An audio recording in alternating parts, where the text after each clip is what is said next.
ना बालम जी सहाय, बहंगी घाटे पहुँचाय, बहंगी घाटे पहुँचाय। होई ना बाल पेनी ना बालम जी पियरिया, बहंगी घाटे पहुँचाय, दौरा घाटे पहुँचाय। नमस्कार दोस्तों, मैं नीलम सिंह आप सभी का अपने चैनल में स्वागत करती हूँ। तो दोस्तों, कैसे हैं आप सभी, ये बताने के लिए कमेंट बॉक्स में जय छठी मैया ज़रूर लिखिए। तो चलिए आज हम इस वीडियो में जानेंगे कि लहसुन प्याज हमें कब से खाना बंद कर देना चाहिए।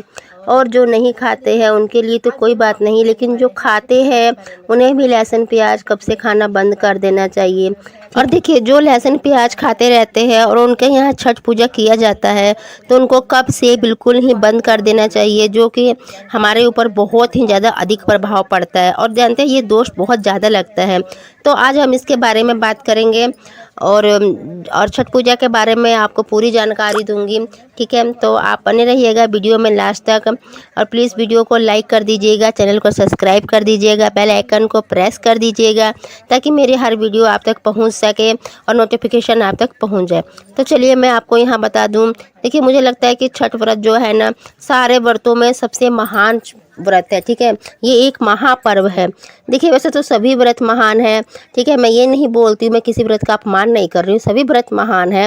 लेकिन जो छठ व्रत है ना, ये बहुत ही बड़ा पर्व है। इसमें साफ सफाई और सावधानी का बहुत ही अधिक महत्व है। इस व्रत में हमें बहुत ही अधिक सावधानी बरतनी पड़ती है, फूक फूक के कदम रखना पड़ता है। ठीक है ना, तो इसलिए मैं आपको बता दे रही हूँ कि अपनी तरफ से हमें कोई भी गलती नहीं करना चाहिए, इस बात का आप ध्यान रखिएगा।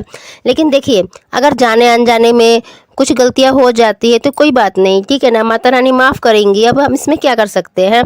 तो लेकिन जानबूझकर हमें गलती नहीं करना है, ठीक है ना, क्योंकि देखिए छठ पूजा का जो प्रभाव है ना, वो तुरंत असर करता है। मतलब इसको जो व्रत हम करते हैं वो तुरंत फल मिलता है। ठीक है, तो आपको इंतज़ार करने की ज़रूरत इसमें नहीं होती है।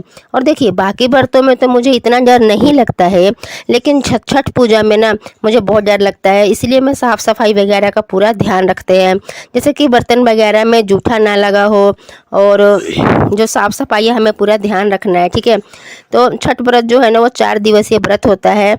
और जैसे कि वैसे तो 3 दिवसीय होता है, लेकिन देखिए, खरना हो गया, शाम का अर्घ हो गया, सुबह का अर्घ हो गया, ये 3 दिवसीय हो गया। लेकिन जो नहाए खाए हैं उस दिन भी हम व्रत जैसा ही करते हैं, तो इसलिए यह 4 दिवसीय व्रत हो जाता है। तो आइए जान लेते हैं कि हमारा छठ व्रत कब से लेकर कब तक है। तो देखिए, 5 नवंबर दिन मंगलवार को नहाए खाए हैं। ठीक है, और 6 नवंबर दिन है बुधवार, और बुधवार को हमारा खड़ना है।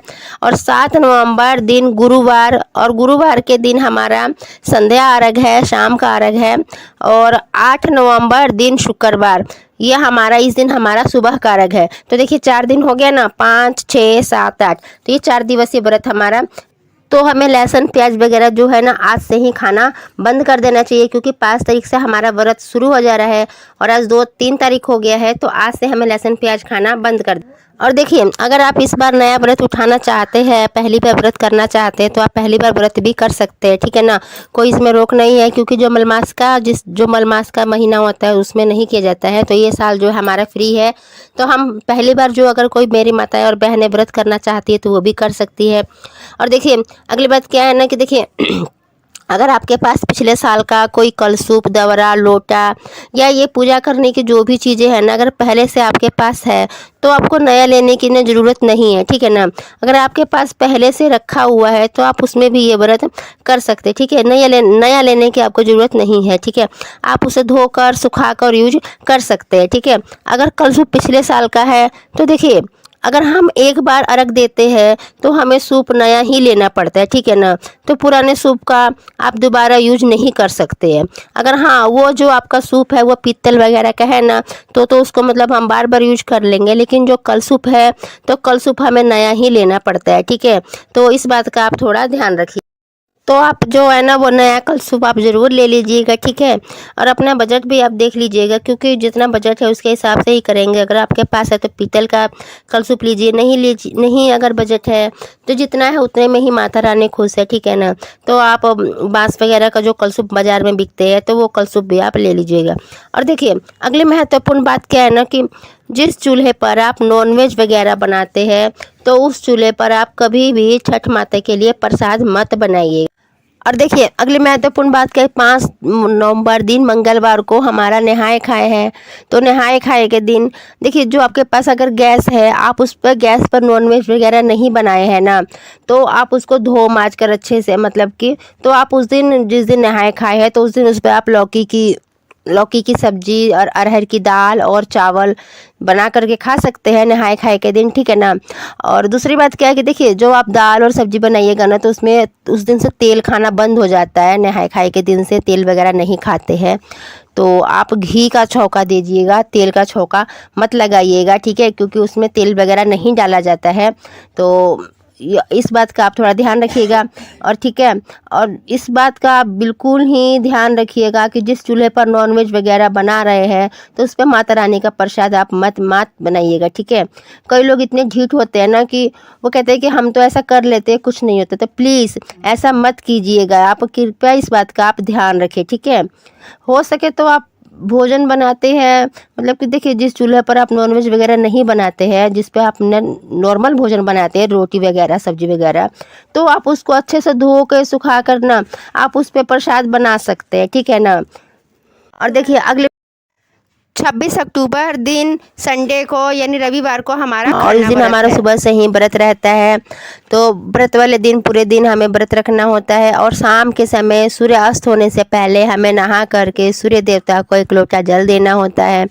और देखिए इस दिन क्या होता है ना, जो हम गुड़ की खीर और रोटी बनाते हैं तो ये जो प्रसाद है ना, तो ये जो है हम नए चूल्हे पर ही बनाते हैं। आप ईंट खड़ी करके और नया चूल्हा बनाइएगा, और ईंट का चूल्हा ना हम चारों तरफ से ईंट खड़ी करके नया चूल्हा बना करके और उस चूल्हे पर ही हो सके तो पीतल के बर्तन में ही खीर बनाइएगा। क्योंकि देखिए खरना का दिन जो है ना पीतल के बर्तन में ही खीर बनता है, पीतल की पतीली वगैरह, या तो हमारे तरफ पीतल की पतीली होती है हमारे तरफ। तो हम लोग तो देखिए हम लोग जो है ना वो पीतल के बर्तन में ही बनाते हैं खरना का दिन जो खीर होता है हमारा।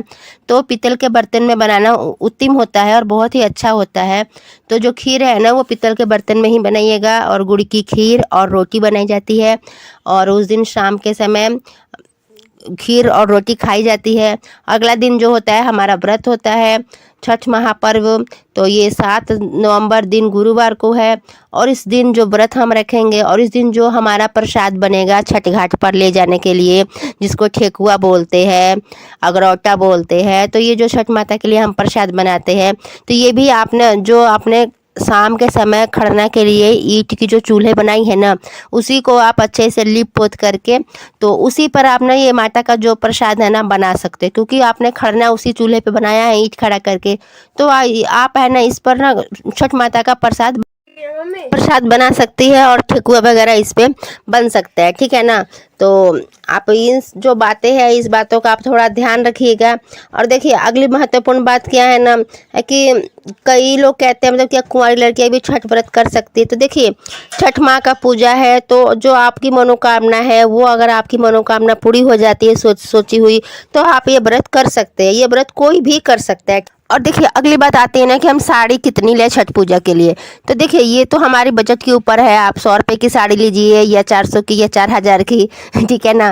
तो देखिए माता रानी ये नहीं कहती है कि इतनी की ही साड़ी ले, पर आपकी बजट के ऊपर है। लेकिन फिर भी मैं यही बताऊंगी कि आपको 2 साड़ी तो लेना ही पड़ता है, ठीक है, 2 साड़ी तो हमें लेना ही पड़ता है।